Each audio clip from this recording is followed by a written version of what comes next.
A despeito das lutas, a despeito das provas, nós estamos caminhando e marchando e conquistando o território nessa cidade. Amém, queridos?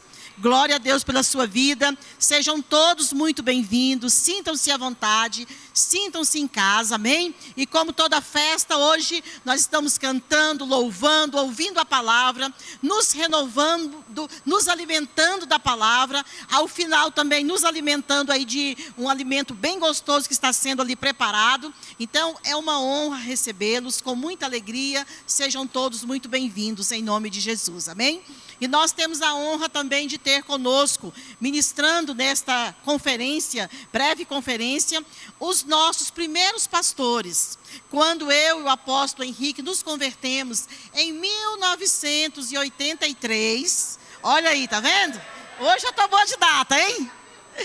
Em 1983, aqui na Igreja Batista Central do Gama, nossos pastores, era um jovem casal de pastores, pastor Josafá Barbalho, pastor Angélica, que fizeram história nessa cidade também, que deixaram aqui um legado lindo, maravilhoso. Então eram os nossos pastores na época, nos convertemos, ele nos batizou, e depois Deus deu outra trajetória, e chegou o pastor Jorge Pirro e fez o nosso casamento, orou pelos nossos filhos e nos deu filhos abençoados. Mas pastor Josafá e pastora Angélica, venham por favor aqui.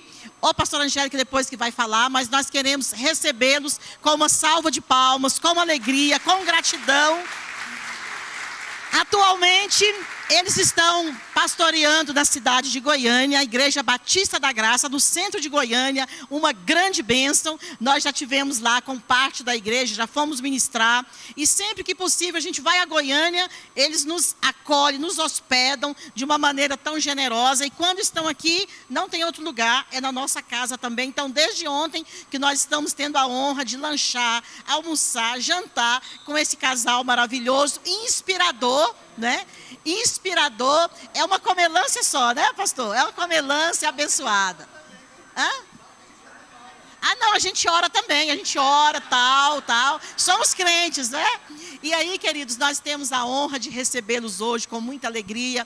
É um casal jovem, é um casal conectado, é um casal que tem acompanhado o dinamismo da igreja aqui na terra, que Deus tem feito acontecer através dos anos. E por isso, com muita alegria, nós os recebemos. Sejam bem-vindos. Aqui estão seus netos, viu? Netos, bisnetos espirituais, porque são nossos pais na fé, aqui estão os netos. E nós queremos estender as mãos e orar e abençoá-los em nome de Jesus. Amém? Senhor, nesta noite nós agradecemos o privilégio, a honra de ter conosco o pastor Josafá e pastora Angélica Barbalho. Obrigada, Senhor, porque através dos anos o Senhor tem renovado a tua obra na terra. O Senhor tem feito maravilhas, tem dado motivação aos seus profetas, Senhor, para continuar tocando esta obra que o Senhor tem avivado através dos anos. E obrigada, Senhor, por este profeta, por esta profetisa, que com alegria, com desprendimento estão conosco, derramando, destilando da graça do Senhor, da palavra, da unção, e que eles venham colher, Pai, a 100, a 200, a milhares por um, de tudo aquilo que tem semeado sobre nós. Assim nós os abençoamos como a sua família, seu ministério e tudo que diz respeito a eles, no nome poderoso de Jesus. Amém, amém, amém. Glória ao Pai, ao Filho e ao Espírito Santo de Deus. Amém.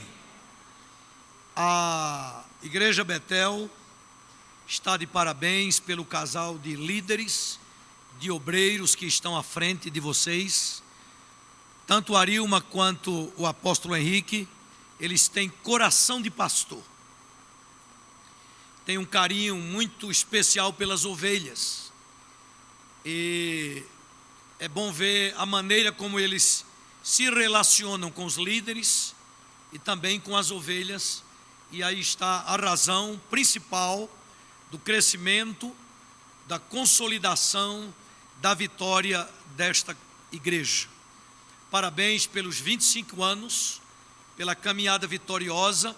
E eu sei que durante a trajetória surgiram óbices, adversidades, intempéries das mais diversas naturezas, mas maiores foram as vitórias, com certeza.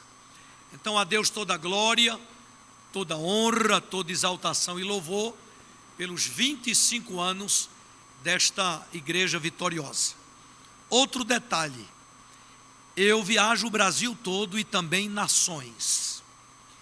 E a gente conta no dedo hoje igrejas que têm uma família pastoral, uma família envolvida no ministério, uma família na bênção.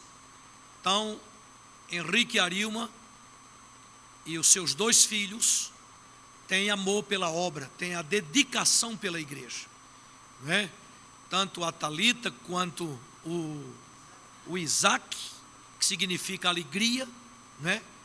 Tem sido uma grande bênção. Os irmãos têm visto o progresso desses jovens, estão casados, e eu digo que a maior alegria de um pai hoje, viu, Thalita e Isaac, é ver um filho bem de saúde, bem casado, bem financeiramente e bem espiritualmente.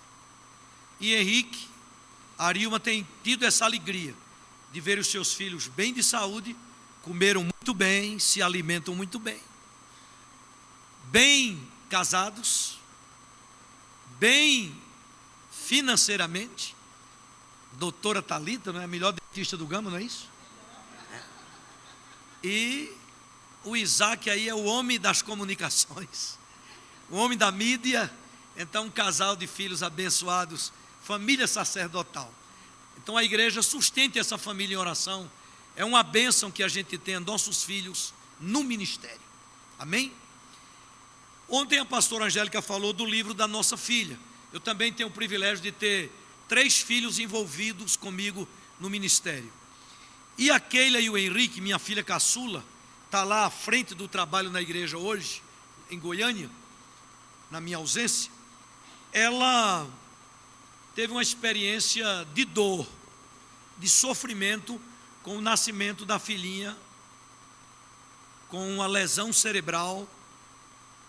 O cognitivo dela é 10, perfeito, mas esta lesão cerebral afetou a parte ortopédica.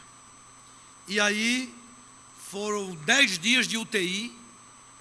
O médico disse que por pouco ela não teve infecção generalizada, porque as plaquetas caíram bastante.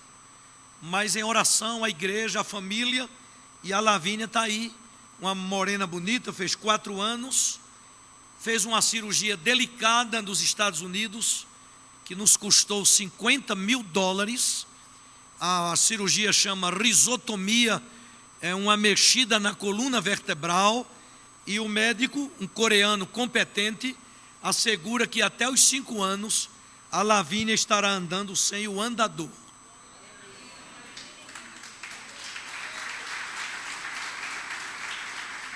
Agora, esse processo, os irmãos não imaginam o quanto a gente sofreu, sobretudo a minha filha, porque mudou totalmente, né, o ritmo, o dia a dia de vida dela. Meu genro é engenheiro de obras lá em Anápolis, e ela se dedica inteiramente à Lavínia, porque a Lavínia depende dela em tudo. E aí vieram as indagações. Quem é culpado do que aconteceu? Foi erro médico? Foi a médica que demorou a tirar a criança? Porque a última ultrassonografia deu que de manhã ela já estava em sofrimento e a médica só veio tirá-la 19 horas daquele dia. Enfim, aí as irmãs queriam botar a médica na justiça, etc. E Deus tratou com Keila se derramou diante de Deus. E aí ela escreveu esse livro. A culpa não é de ninguém. Deus é soberano, Ele permitiu. E esse processo tem levado minha filha a um amadurecimento tremendo. E esse livro tem abençoado muitas famílias que têm alguém doente, que perdeu alguém, que tem enfrentado dor. Então, Deus inspirou a Keila para escrever esse livro e abençoar pessoas que têm parentes, amigos, familiares sentindo alguma dor, algum sofrimento. Então, ela descreve aqui o processo, ela libera perdão para quem quer que seja, e nós temos crido e confiado que vamos ver Lavínia andando e se jogando nos braços da Keila, em nome de Jesus. Então lá atrás tem alguns exemplares. Se você puder ajudar a Keila nesse processo de divulgação do livro, adquira um. A gente aceita Pix, euro, dólar e tudo mais. Muito bem. Eu tenho a honra de ter aqui me visitando meu irmão Paulo Barbalho. Fique em pé, Paulo. Paulo é funcionário do STJ, mora no Gama, é um companheiro, um amigo, um parceiro em algumas coisas que a gente faz. E eu queria muito que a minha mãe tivesse hoje aqui. Ela está na casa dele, mas o friozinho não deixou ela sair. Ela está lá debaixo das cobertas. Mas é uma alegria receber o Paulo. Alguns irmãos aqui o conhecem. Minha mãe está com 89 anos. E a gente está organizando para celebrar os 90, dia 14 de janeiro, em Recife. O meu pai partiu com 97. Se eu chegar aos 90, eu estou na bênção. Todo mundo preparado? Desliga o celular. A não ser que você seja médico, esteja aí de plantão, ou delegado de polícia. Se não, só atenda se for Jesus. Amém? Lamentações capítulo 3, versículo de número 21. Texto muito conhecido. Eu estou desafiado a pregar em meia hora, vou tentar.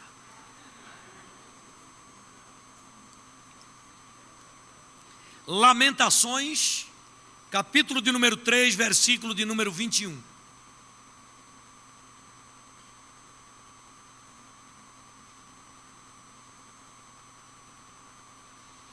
Quero trazer à memória somente as coisas que me podem dar esperança. Quero trazer à memória somente as coisas que me podem dar esperança.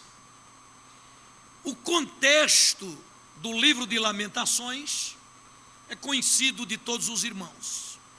Jeremias, um profeta de empatia profunda, ele vislumbrou, ele preconizou o cativeiro babilônico, ele alertou o povo, e a despeito da sua advertência profética, o povo desobedeceu e o cativeiro aconteceu. Tudo poderia ser evitado se o povo tivesse dado ouvido ao profeta. Então, Jeremias é conhecido como um profeta chorão. Ele sofreu quando viu o povo não atentar para aquilo que ele ministrou sob a inspiração de Deus, preconizando o cativeiro. Irmãos, a obediência é a essência do caráter. A obediência nos levará a lugares inimagináveis. E é melhor obedecer do que sacrificar. Em Deuteronômio 28, a Bíblia vai dizer que tudo que é bênção, que ocorre na nossa vida, está atrelada a uma conduta de obediência. E tudo que é maldição e problema é resultado da desobediência. Portanto, é melhor obedecer do que sacrificar. Amém? Muito bem.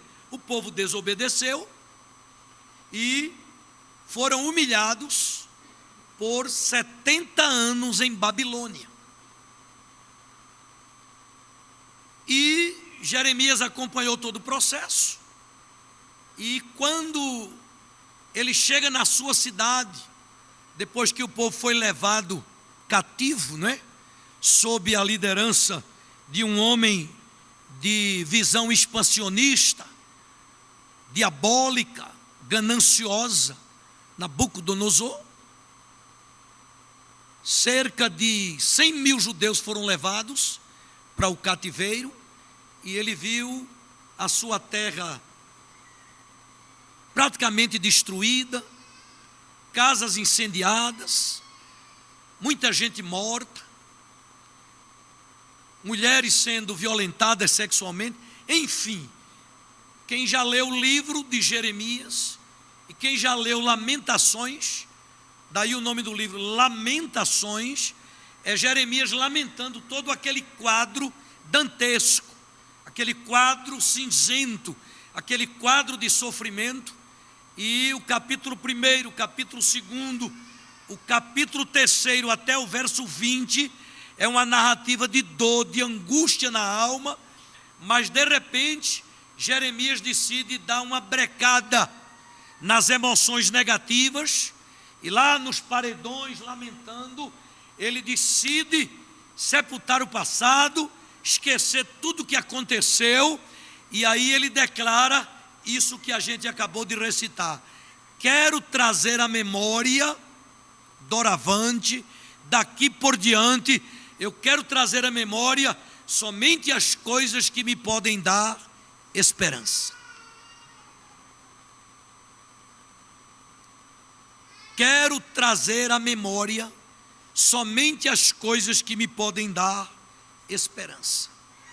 E aí a esperança, à luz da Bíblia, é um elemento essencial na vida de uma igreja, na vida de um povo, na vida de uma nação, na vida de uma família.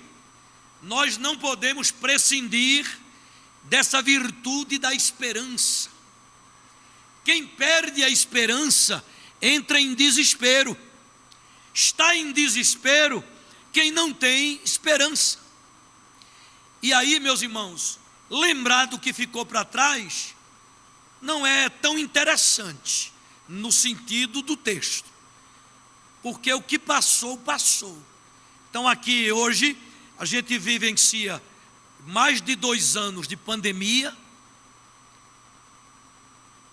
crise política, controvérsias sobre a vacina, o uso da máscara, o entubar pacientes, as mortes. Essa pandemia foi uma criação de laboratório. O que é realmente? O fato é que muitas vidas foram ceifadas, perdemos líderes, perdemos parentes, amigos, e a dor afligiu muitas famílias, muitas igrejas, empresas quebraram. Agora, irmão, não adianta a gente ficar só lamentando, churumingando. De repente você, nesse processo, pode ser acometido por um espírito de autocomiseração, de coitadinho, e isso não é bom. Então, a Betel, se quer ter o perfil de uma igreja vitoriosa, de uma igreja relevante, de um ministério que vai marcar gerações, ela tem que esquecer, no bom sentido, tudo que passou há 25 anos atrás e agora seguir para novas conquistas. Posso ouvir um amém? Amém. Nós temos que agora prosseguir projetando coisas nobres, como está lá no livro do profeta Isaías, no capítulo 32, verso 8. Mas o nobre projeta coisas nobres e na sua nobreza perseverará. Então, de hoje em diante, esta igreja tem que ter um projeto de crescimento inusitado. A igreja tem que sonhar que vai deixar um legado no Gama, nas cidades satélites, no DF, quiçá no Brasil, um projeto relevante, coisas nobres, no evangelismo, família, missões, educação, como disse-lhes ontem, ensino, governo de Deus, conhecimento de Deus. A igreja tem que ter um programa onde ela vai caminhar para grandes cometimentos e grandes realizações. À luz da segunda carta de Paulo ao seu dileto filho na fé, Timóteo, estamos vivendo dias difíceis, dias trabalhosos. No original, dias animalescos, dias ferozes. Quando ele diz na segunda epístola, no capítulo 3, sabe porém isto, ó filho, que nos últimos dias sobrevirão tempos difíceis. E nós já estamos vivendo esses dias. A guerra da Ucrânia está preconizada. A pandemia está preconizada. E a gente tem que estar preparado quando a gente lê o sermão profético, como outros chamam, sermão escatológico de Jesus, Lucas 21, Mateus 24, que nós estamos caminhando para o fim dos tempos. Nós estamos caminhando para o fim do mundo. Os dias são maus. Por isso, Lucas 21, 28, ele vai dizer assim: ora, quando essas coisas começarem a acontecer, exultai, levantai as vossas cabeças, porque a vossa redenção está próxima. O mundo hoje tem material bélico, as grandes potências, para destruir a humanidade. E nós precisamos estar como? Firme nas promessas e alegre na esperança. Porque o crente não teme a morte. Quer vivamos, quer morramos, somos do Senhor. Preciosa aos olhos do Senhor é a morte dos seus santos. Paulo, condenado à guilhotina, numa prisão insalubre, suja, cheio de esperança e convicção, ele diz: combati o bom combate, acabei a carreira e guardei a fé. Quem tem medo de morrer aqui, levante a mão. Aleluia, só tem crente aqui. Ninguém tem medo de morrer.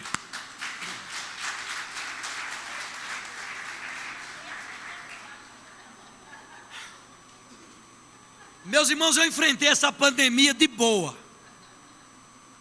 Só usei máscara onde tinha que usar.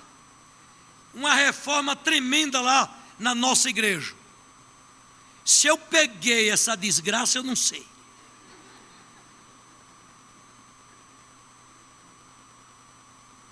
Não tive Covid.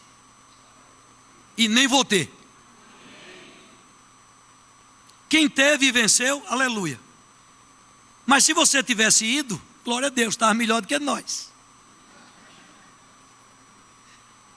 Então, querido, olha o que diz Paulo em Romanos 15, 13. Eu faço questão que você leia a Bíblia, não sei se a turma pode jogar aí no telão. Romanos 15, 13. Arilma, vem ler esse texto aqui no som. Esse é top das galáxias. Romanos 15, 13. Olha que texto rico. Grifa na tua Bíblia aí. Glória a Deus. Amém.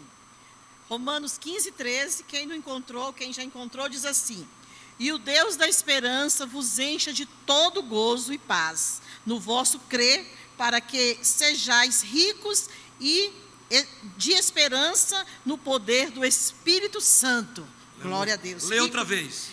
Vou ler porque eu quero ouvir um glória a Deus mais de esperança. Eu fiquei emocionada e gaguejei. Agora eu vou ler direito, tá, Maris? Olha só, diz assim: e o Deus de esperança vos encha de todo gozo e paz no vosso crer, para que sejais ricos de esperança no poder do Espírito Santo. Aleluia! Eu podia encerrar meu sermão aqui agora. E o Deus de toda esperança vos encha de gozo e paz no vosso crer, e vos façam ricos de esperança no poder do Espírito Santo. Isso é rema de Deus. Isso é um texto profético.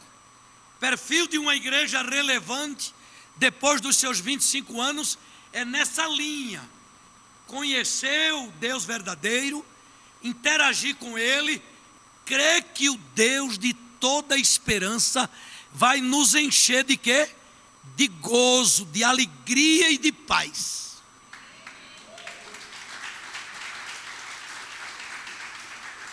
E vai fazer que sejamos ricos ricos de esperança no poder do Espírito Santo. Quem é que segura uma igreja onde os membros têm essas prerrogativas? Satanás vai ficar endemoniado. Não vai aguentar uma igreja que conhece o Deus de toda esperança, que é cheia de gozo, de alegria, de paz, e que é rica de esperança no poder do Espírito Santo. Então, irmãos, Paulo entendeu a mensagem do Velho Testamento de Jeremias, quando diz: quero trazer à memória somente as coisas que me podem dar esperança. Agora, parte prática da minha fala. A igreja de um perfil relevante, uma igreja da estirpe da Betel, precisa absorver esse texto, introjetá-lo na sua interioridade e imaginar. Imagina essa igreja caminhando com projetos dentro deste padrão, cheios de fé, cheios de gozo e de paz no vosso crer, ricos de esperança no poder do Espírito Santo. Então, o que é que vai acontecer? O que é que precisa acontecer? É você se encher de visão. Uma igreja visionária, uma igreja que tem visão, e a visão que vai levá-los a uma ação. Então vamos imaginar uma viagem, e a gente agora mapeou a esperança, o mapa da esperança, e a gente agora vai entrar na primeira estação: visão. Então digam comigo: visão. A primeira estação do mapa da esperança. Sabe o que é que Daniel fazia lá em Babilônia? Ele orava 3 vezes ao dia e abria a janela da esperança, e ele decretava que ia voltar liberto. Ameaçaram-no, colocaram-no na cova dos leões, mas Daniel não perdeu a esperança. E aí é quando se escreve o Salmo 126, que é um salmo pós-exílico. Quando o Senhor restaurou a nossa sorte, ficamos como quem sonha. Então a nossa boca se encheu de riso, e entre as nações se dizia: grandes coisas fez o Senhor por estes, grandes coisas fez o Senhor por nós, e por isso estamos alegres. O Deus de esperança vos encha de toda alegria, paz no vosso crer, vos enriqueça de esperança no poder do Espírito Santo. E aí, isso é igual a visão. Olha o que Jesus disse aos discípulos lá no Evangelho de João: erguei os olhos e vede. Fala isso para quem está do teu lado aí: erguei os olhos e vede.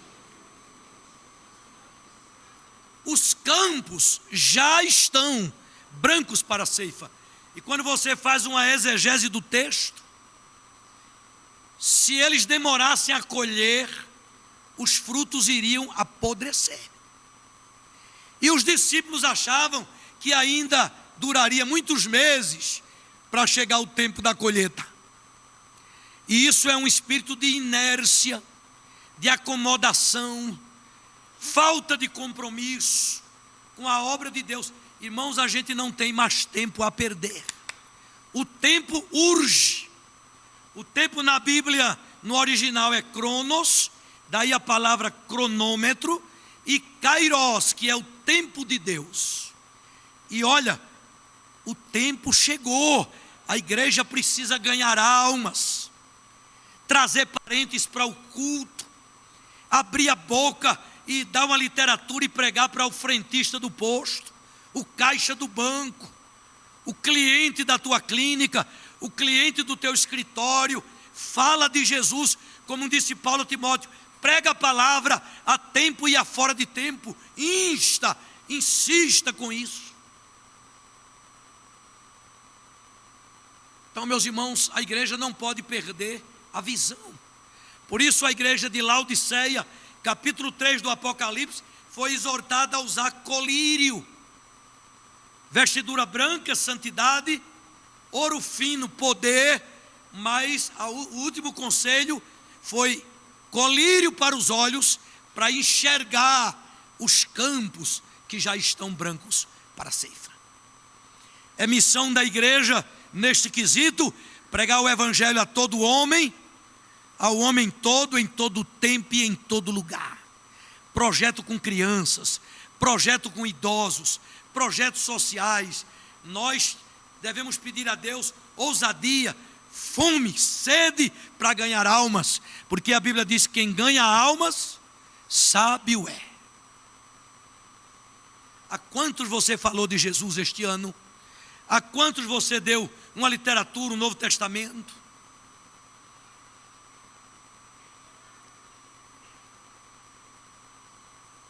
Erguei os olhos. Jesus estava falando de senso de urgência. É a ideia central do texto, que a gente aprende em homilética, não é? A ICT do texto. Era o senso de urgência. É o que ele diz também em João 9,4. É necessário que eu faça a obra do Senhor enquanto é dia. A noite vem, quando ninguém pode trabalhar.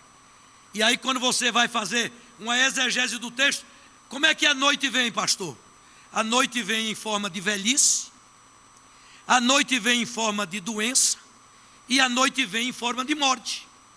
Por isso Salomão diz, escrevendo Eclesiastes: tudo quanto te vier às mãos para fazer, faze-o conforme as tuas forças. Então, meus irmãos, não percam tempo. Está lá em Efésios 5,15. Desperta tu que dorme, levanta-te dentre os mortos, e Cristo te esclarecerá. E aí, o verso 15 vai dizer o quê? Vede prudentemente como andais. Andar dá a ideia de ação. Visão tem que ser acompanhada de ação. Vede prudentemente como andais, não como nécios, mas como sábios, remindo o tempo, porquanto os dias são maus.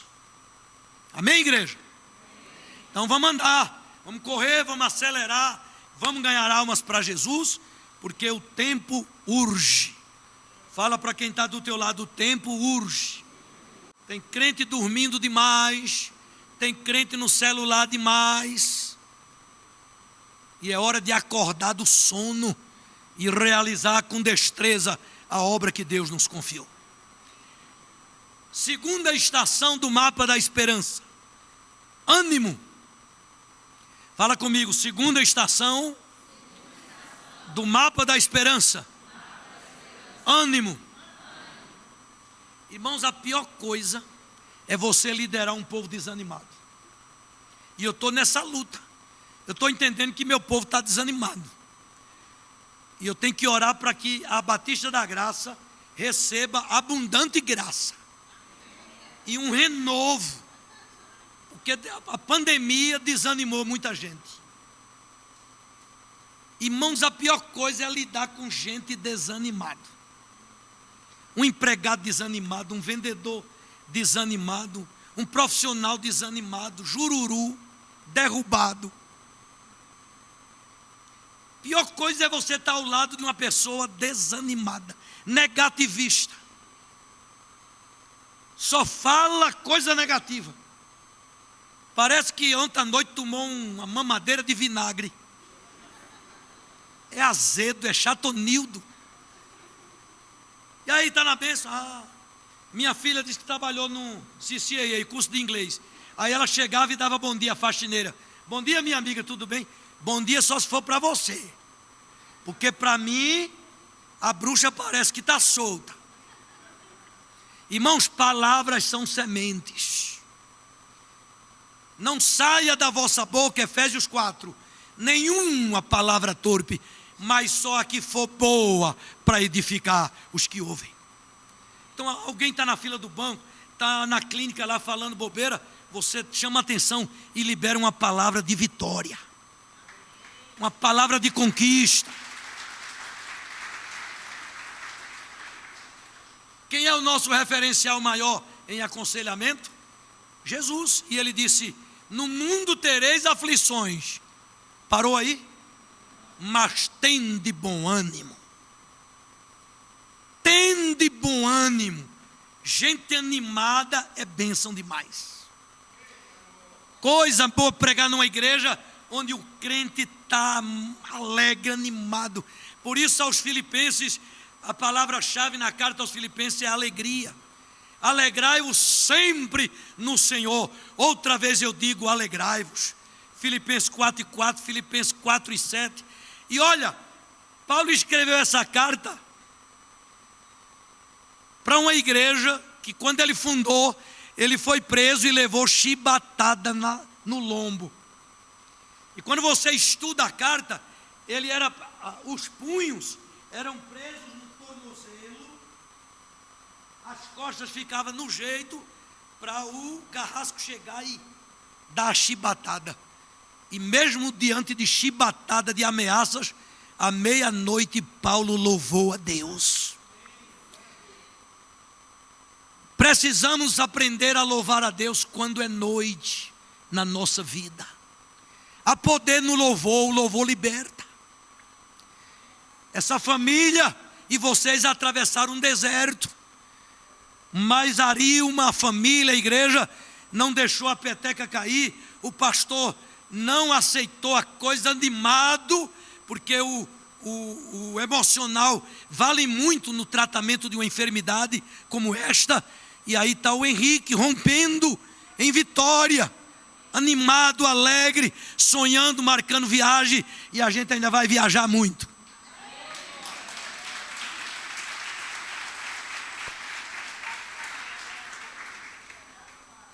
Então, meus irmãos, ânimo.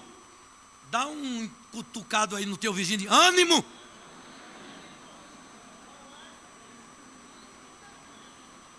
Quem já leu o livro de Neemias, ali está um líder eficaz.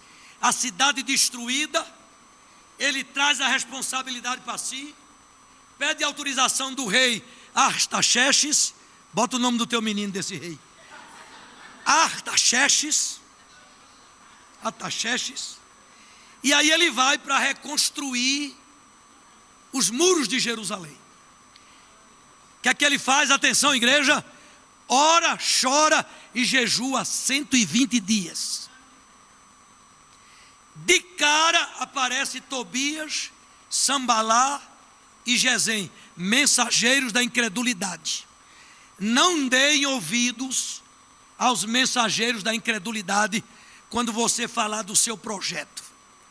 Porque às vezes até um parente, alguém de dentro de casa vai te dizer: é muita areia para o seu caminhão.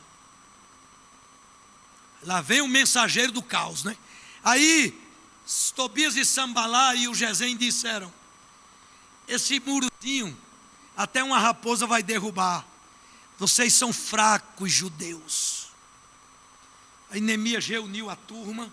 Aí você vai lendo. Quando chega no capítulo 4, verso 6, a metade do muro já estava construído. Porque o povo tinha ânimo para trabalhar.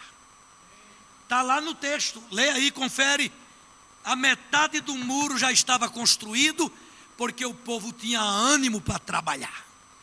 E aí, para não me alongar em detalhes, em 52 dias, menos de 2 meses, os muros de Jerusalém estavam reconstruídos.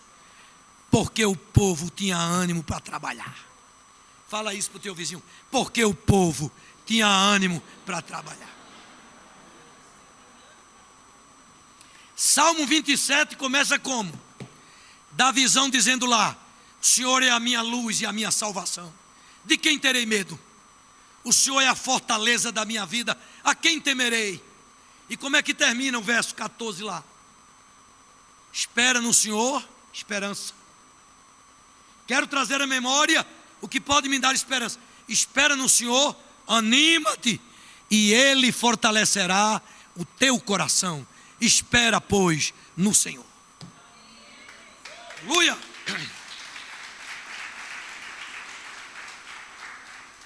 Anima-te, e Ele fortalecerá o teu coração. Segunda estação da caminhada da Betel Doravante: ânimo. Primeira, visão. Segunda, ânimo. Terceira, fé. Pastor, na hora da oferta já está lá na carta aos Hebreus. Ora, sem fé é impossível agradar a Deus. Está lá na carta aos Romanos: tudo que é feito sem fé é pecado. Está lá em 1 João 5: esta é a vitória que vence o mundo, a nossa fé. Jesus conversando com os discípulos, Lucas 17, verso 5, o assunto era prática do perdão. E aí os apóstolos, sem nenhum demérito aos outros crentes, não era crentezinho qualquer não, eram os apóstolos. Eles disseram assim, quando Jesus explicou que perdão é doutrina bíblica, é asepsia da alma, temos que aprender a perdoar. Aí os apóstolos dizem assim: Senhor, acrescenta-nos a fé. Para perdoar, você tem que ter fé. Nada devemos fazer sem fé, porque tudo que é feito sem fé é pecado.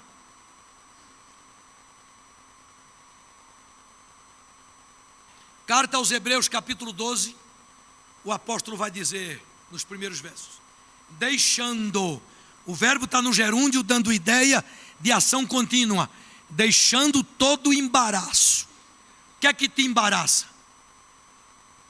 É o marido que é nó cego? É a mulher que é a mulher do provérbio, parece gota d'água continuamente? É o filho rebelde? É o chefe? É o vizinho? O que é que te embaraça? A recomendação é você diariamente deixar tudo que te embaraça. Deixando. Tem família que se dividiu por causa de política. Tem família que os irmãos ficaram de mal por causa de política. Esquece. Vamos orar pelo Brasil. Esta nação é do Senhor Jesus. Seja quem for, a gente tem que orar para Deus avivar o Brasil.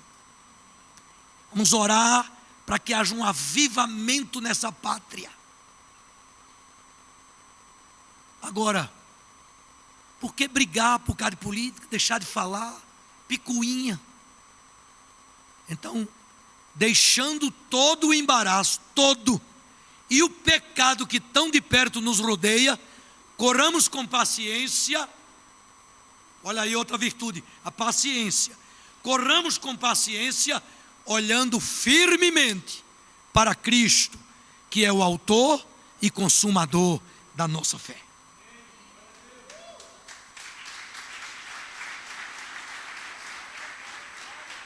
Olha, os projetos que virão aí pela frente para Betel tem que ser marcada por esta frase que eu vou deixar aqui, ó. Fé que vê o invisível, crê no incrível e obtém o impossível. Eu disse ontem a vocês que eu fui curado de leucemia. Fé.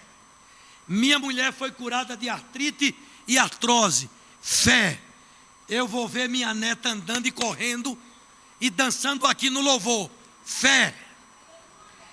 Fé que vê o invisível, crê no incrível e obtém o impossível. Quem tem boca vai a Roma, quem tem fé vai a Israel.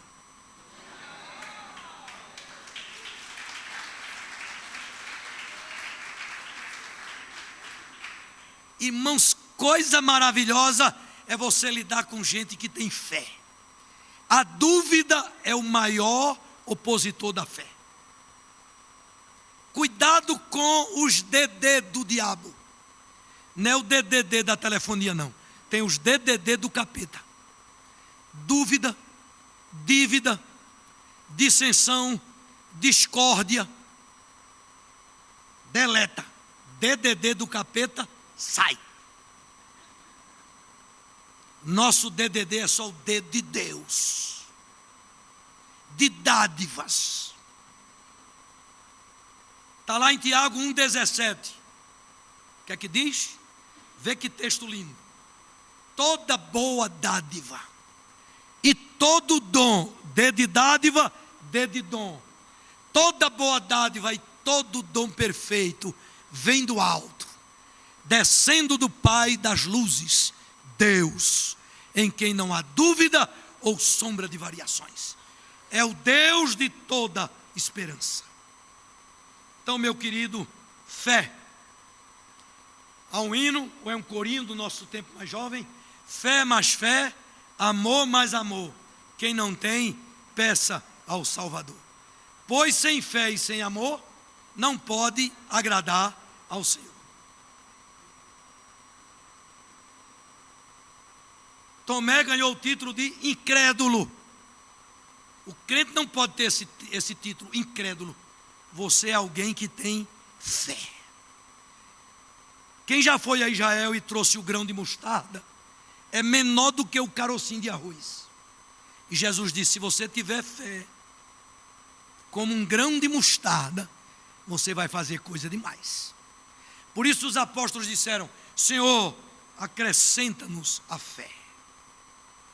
E eu contaria aqui grandes exemplos de fé na construção das igrejas que eu construí, milagres que eu presenciei.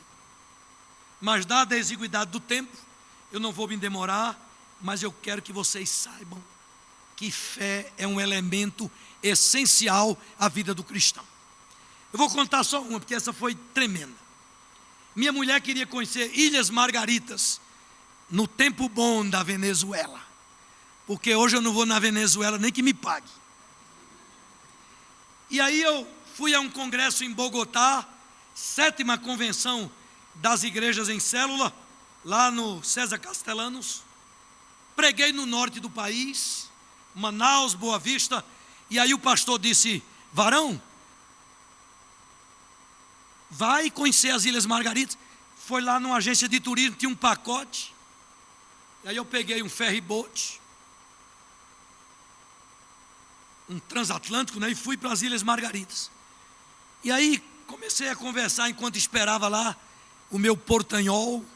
Comecei a conversar com as pessoas, e aí disseram que o ferry-boat ia chegar mais de meia-noite, e que os motoristas de táxi eram malandros, que eu tivesse muito cuidado.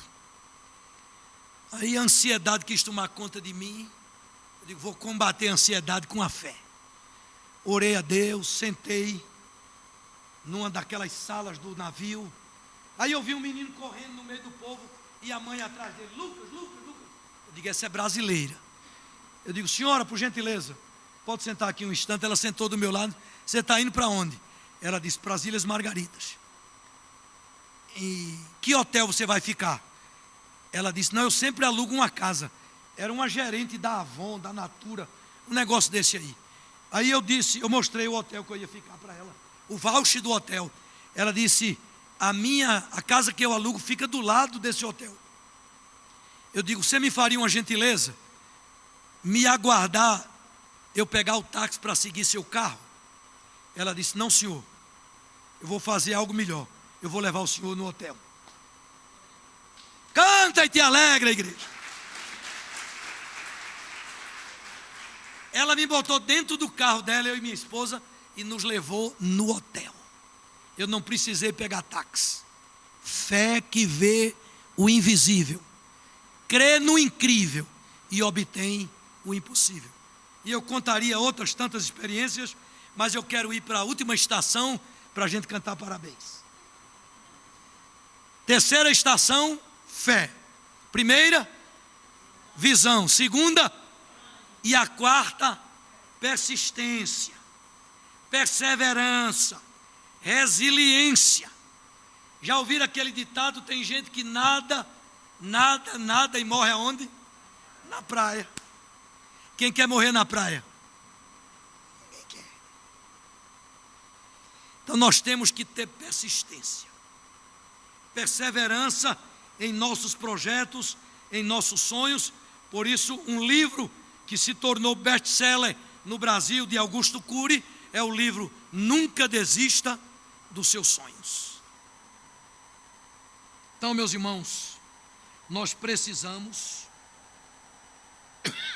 ter perseverança na obra de Deus. Jesus disse o que aos discípulos? Quem põe a mão no arado e olha para trás, não é apto para o reino de Deus. Lembrai-vos da mulher, de quem? De Ló, gente. Olhou para trás, virou estátua de sal. E aí minha netinha disse: vovô, ela ficou salgada. Olhou para trás, virou estátua de sal. O crente tem que olhar para frente, firme, correr com paciência e vencer as adversidades da vida, as intempéries da vida, os percalços e prosseguir. Irmão, só sobe ao pódio quem persevera. Só ganha medalha de ouro quem tem determinação, gana, garra, resiliência. E aí você começa a falar. Sabe, gente, há poder na palavra. Palavras são sementes. Você tem que crer e falar. Eu ganharei essa competição. Eu vou passar no vestibular. Esse ano eu compro minha casa própria. Eu vou realizar o meu sonho de ir a Israel com o apóstolo Henrique. Eu vou casar com um varão abençoado. Eu vou casar com a varoa de Deus. Então você tem que crer e falar. Crie, por isso falei. Olha o que disse aquela mulher lá dos evangelhos: 12 anos com hemorragia, perdendo sangue 12 anos. A Bíblia diz que ela gastou toda a sua economia com médicos, com remédio, e o seu estado ia de mal a pior. E aí ela soube que Jesus passaria na sua comunidade. Ela disse: eu creio. Olha que declaração de fé. Eu creio que se tão somente eu tocar nas orlas do vestido dele, eu serei curada. Olha, creia e fala. Eu creio que se tão somente eu tocar na orla do vestido, eu serei curada. O que é que Davi disse a Golias? Você vem contra mim com escudo, lança, espada, eu vou te matar, cara. Aí Golias quis ironizar, dizer que ia matar Davi igual um cachorro. Eu lendo o livro de Charles Swindoll sobre Davi, ele, na imaginação dele, né, conjectura do Charles Swindoll, Davi pensou assim: esse cara é grande demais para eu errar. Esse gigantão é grande demais para eu errar. A primeira pedrada eu vou dar na testa e vou matar. E aí girou a funda e creu e falou: eu vou matar o gigante. O que é que anda se agigantando na tua vida aí? Não tenha medo não. Deus não nos deu espírito de medo, mas de poder, de moderação e amor. Creia e fale, esteja firme nas promessas e alegre na esperança. Seja perseverante, suba ao pódio, seja um guerreiro, um vitorioso. Marque a sua geração, seja um exemplo de fé, seja alguém que vai deixar um legado. A minha esposa fez uma campanha na igreja com as mulheres, desafiando a elas o seguinte: quando você morrer, de que maneira o povo vai lembrar de você? Como é que você vai ser lembrado ou lembrada depois que morrer? Então é importante que você seja lembrado como alguém de fé, alguém animado, alguém que tem visão, alguém que persevera naquilo que crê. Por isso, quando Paulo descreve 1 Coríntios 15, a doutrina da ressurreição, ele termina nos versos 57 e 58 dizendo assim: mas graças a Deus que nos dá a vitória. Portanto, meus amados irmãos da Betel, sede firmes e constantes, sempre abundantes na obra do Senhor, sabendo que o vosso trabalho não é vão no Senhor. E aí, você vai ouvir do mestre nessa última estação: muito bem, servo bom e fiel, foste fiel no pouco, sobre o monte eu te colocarei, entra no gozo do teu Senhor. Que Deus os abençoe. Deus leve esta igreja a de hoje em diante fazer como Jeremias: quero trazer à memória somente as coisas que me podem dar esperança. E que o Deus de toda esperança vos encha, Betel, de todo gozo, de toda paz no vosso crer. E que vocês sejam ricos de esperança no poder do Espírito Santo. Deus vos abençoe.